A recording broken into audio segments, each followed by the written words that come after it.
High blood sugar isn't just a diabetic issue. It's silently damaging the health of millions of people in the United States, Canada, United Kingdom, and Australia. The truth is, most people don't even know their blood sugar is spiking until it's too late. You might feel tired after eating, have constant cravings, or wake up feeling foggy. These are red flags. High blood sugar destroys arteries, nerves, and even the brain. The first thing you need to understand is that refined carbohydrates are the primary driver of elevated blood sugar. In the United States, bread, pasta, sugary cereals, soda, donuts, and crackers are everywhere, and people eat them daily without thinking twice.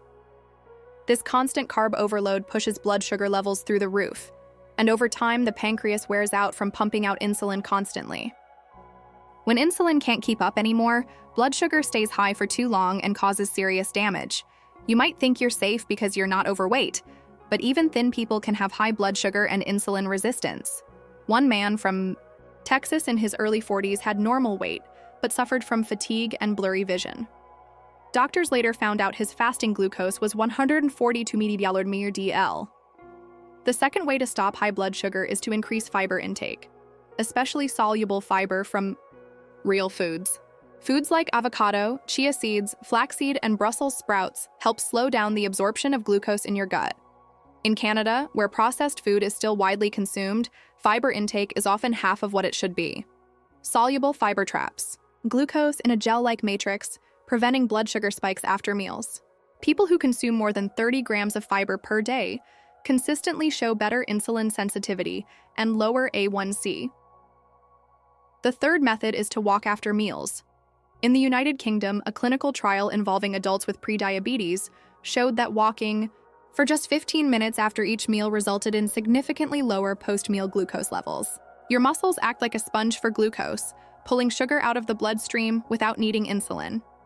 This is incredibly important for people with insulin resistance. A woman in Georgia, aged 55, was struggling to lower her A1C despite medication. Her doctor told her to start walking after dinner. 3 months later, her A1C dropped by 1.2 points. Another powerful method is to prioritize protein at every meal. When you start your meal with protein, especially high-quality sources like eggs, grass-fed beef, or wild-caught salmon, it slows down the digestion of carbohydrates. Protein also triggers the release of glucagon, a hormone that balances insulin. Many Americans unknowingly eat carb-heavy breakfasts like pancakes or cereal with barely any protein. This sets them up for a glucose roller coaster all day long. If you start your day with 25 to 30 grams of protein, you stabilize energy and control cravings. One of the most underrated strategies is managing stress effectively. Chronic stress raises cortisol, which increases blood sugar by signaling the liver to release stored glucose. In Australia, cases of stress-related hyperglycemia have risen sharply since the pandemic. People under stress tend to overeat, especially sugary snacks, and this double impact wreaks havoc on glucose levels. Techniques like deep breathing, mindfulness, cold exposure, and daily exercise reduce cortisol and help the body respond better. To insulin. Sleep plays a massive role in blood sugar control. Getting less than 6 hours of quality sleep increases insulin resistance. Poor sleep causes elevated cortisol, ghrelin spikes, which increase hunger, and poor appetite regulation. In the United States, where millions suffer from sleep apnea and chronic insomnia, this is a serious but overlooked problem. One sleep study out of California revealed that even one night of sleep deprivation raised fasting glucose the next morning by over 15%. If you're waking up tired and relying on caffeine all day, your blood sugar is already suffering. Using apple cider vinegar before meals is another potent hack. 2 teaspoons diluted in water, consumed 10 minutes before a carb-containing meal, significantly reduces blood sugar response. In studies across both the United States and Canada, apple cider vinegar consistently improved postprandial glucose levels. It slows stomach emptying and enhances insulin sensitivity, especially in insulin-resistant individuals.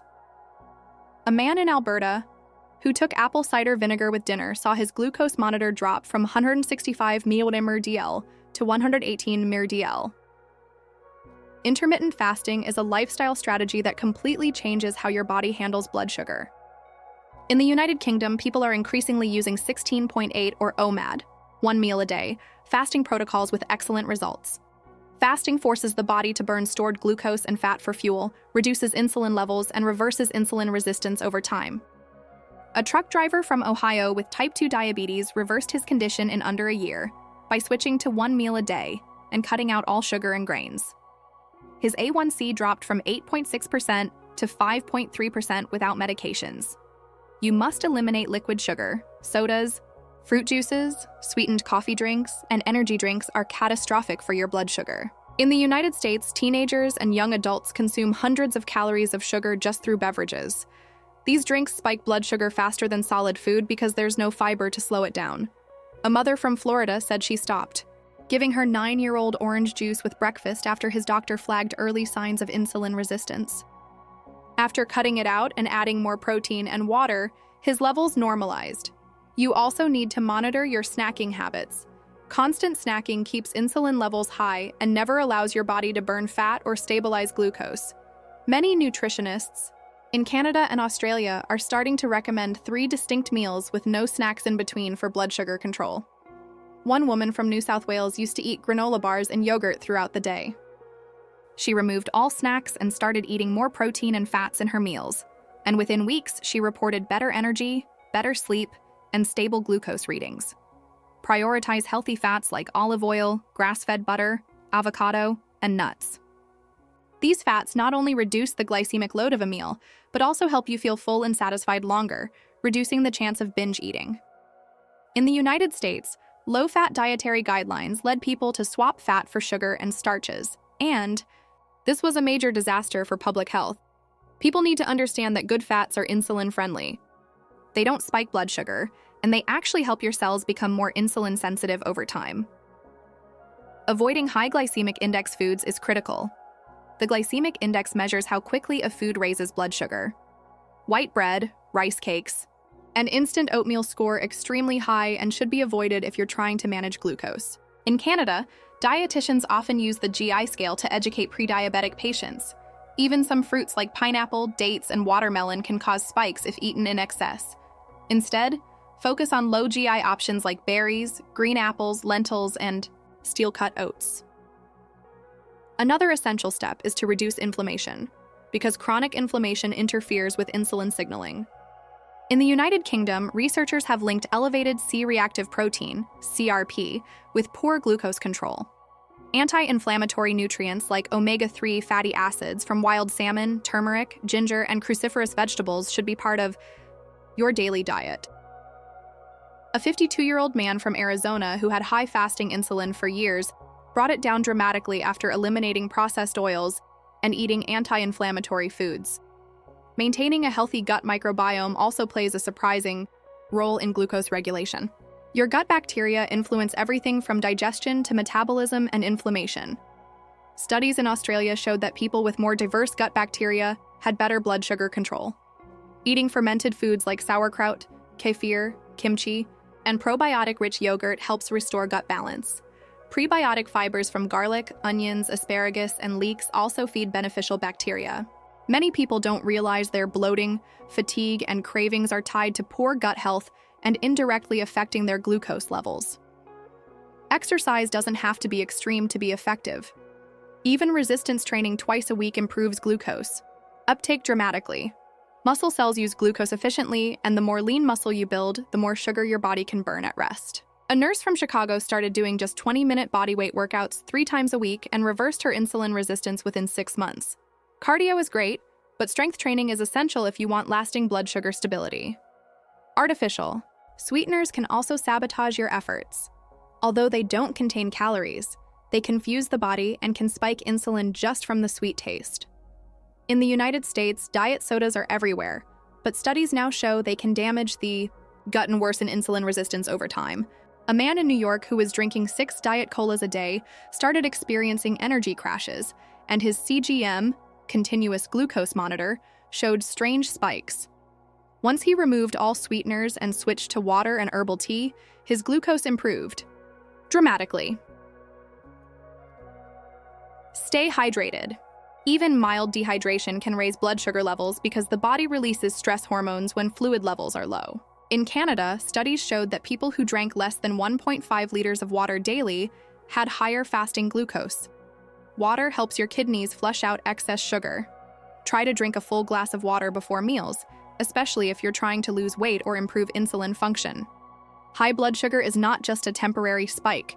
It is a slow and destructive process that breaks the body down from the inside.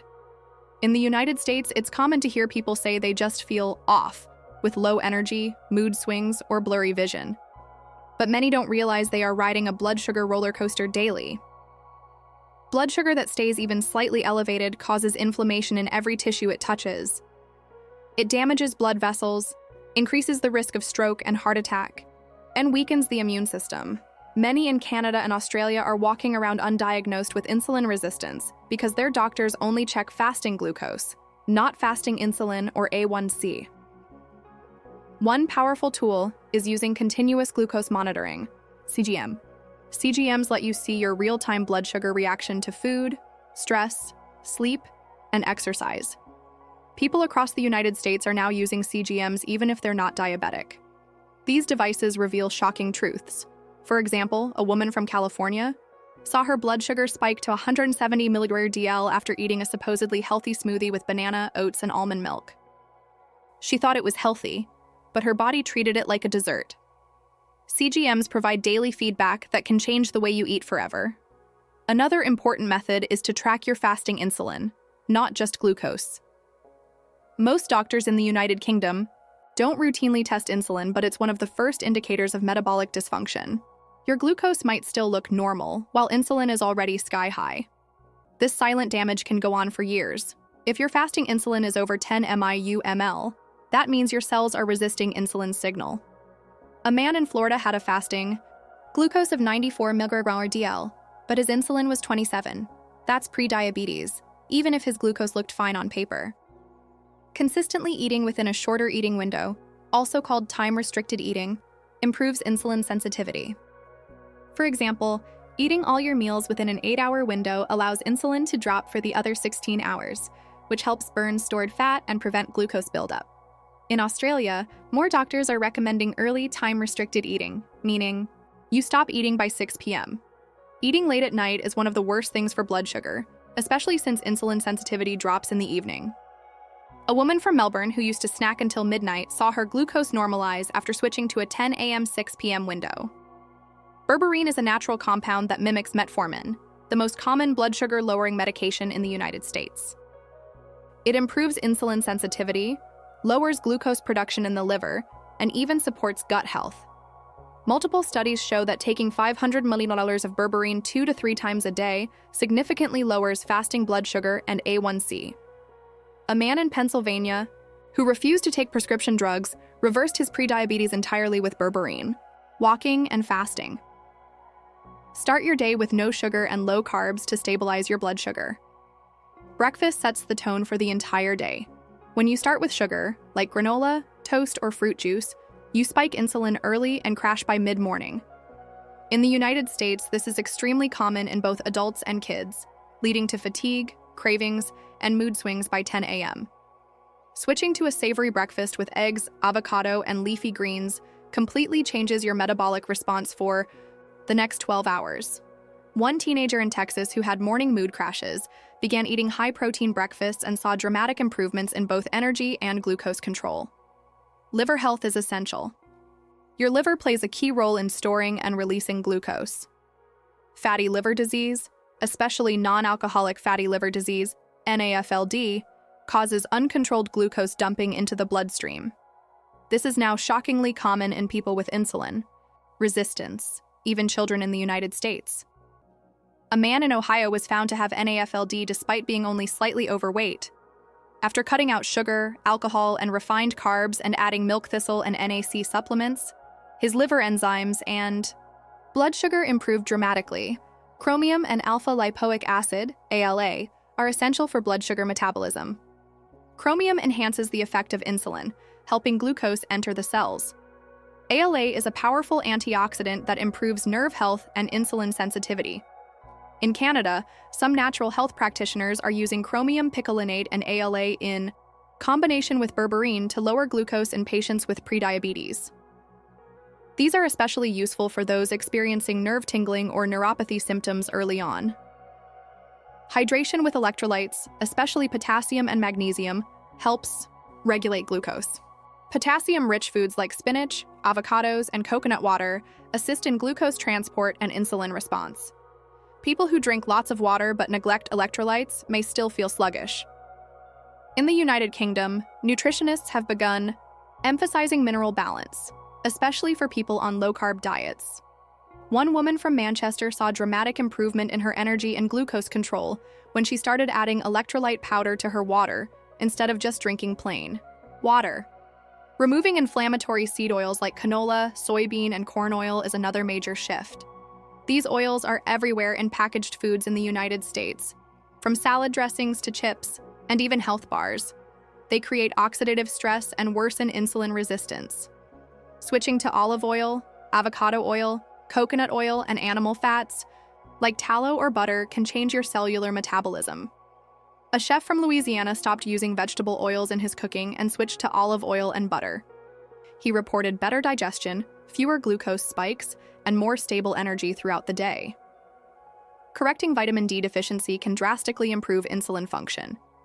Vitamin D acts as a hormone that regulates glucose and immune function. In Canada, where sunlight is limited for months, vitamin D deficiency is rampant. People with low vitamin D levels are more likely to be insulin-resistant and obese. Supplementing with 2,000–5,000 IU of vitamin D3 daily has been shown to improve glucose tolerance. A 38-year-old woman from Toronto was constantly fatigued and had borderline blood sugar issues. After testing, her vitamin D was 18 g/ml. Supplementing brought her level up to 60, and her fasting glucose dropped by 10 points. Inositol, especially. Myo-inositol is a nutrient that helps women with PCOS and insulin resistance regulate their cycles and blood sugar. In the United States, up to 70% of women with PCOS also struggle with elevated insulin. Myo-inositol has been shown to reduce insulin, glucose, and androgen levels. A college student from Nevada who was diagnosed with PCOS began taking myo-inositol daily and within 4 months saw her cycles return and her blood sugar stabilize without medication. Avoid low-fat packaged foods, which are often loaded with sugar. In the 1990s, Americans were told to fear fat, so food manufacturers replaced it with sugar and starch. The result? An explosion in diabetes, heart disease, and obesity. A so-called healthy yogurt might contain 18 grams of sugar in a tiny container. Granola bars marketed as heart healthy can contain 5 different forms of sugar. Always read labels and avoid anything with more than 5 grams of added sugar per serving. Start meals with a salad or a vinegar-based appetizer. This delays the breakdown of carbohydrates and reduces the overall glucose response. In Italy, people traditionally eat salad before pasta, not after, and researchers believe this habit contributes to better glucose control despite higher carb intake. A similar approach was studied in New York, where people who ate a leafy green salad with olive oil and vinegar before meals had 31% lower post-meal glucose spikes compared to eating carbs first. Zinc deficiency impairs insulin storage and release. Zinc-rich foods like oysters, pumpkin seeds, beef, and eggs help support pancreatic health. In Australia, surveys show that many adults, especially vegetarians, are chronically low in zinc. One 60-year-old man from Perth added zinc sulfate and beef liver supplements to his diet and saw his fasting glucose drop from 115 to 98 mg/dl in 2 months. Don't eat when you're not hungry. Eating out of boredom, emotion, or habit confuses your hormones and leads to unnecessary insulin spikes. In the United States, emotional eating is a huge driver of obesity and blood sugar disorders. People eat because it's lunchtime or because they feel stressed, not because they're truly hungry. One woman from Illinois started asking herself before every meal, "Am I hungry or just triggered?" That awareness alone cut her food intake by 30% and helped her stabilize her sugar levels naturally. Address thyroid function. Hypothyroidism slows metabolism and makes blood sugar harder to control. In Canada, undiagnosed thyroid issues are common, especially in women over 40. Low thyroid hormone reduces glucose utilization, making the body more insulin resistant. Supporting thyroid health with iodine-rich foods like seaweed, selenium from Brazil nuts, and enough protein and fat is essential. Avoid alcohol, especially beer, wine coolers, and mixed drinks with sugary mixers. Alcohol causes liver dysfunction, impairs insulin sensitivity, and can cause wild glucose swings. In the United Kingdom, binge drinking culture contributes to worsening metabolic health in young adults. A bartender from London who drank 3 to 4 beers daily found that cutting alcohol for 1 month improved both sleep and blood sugar.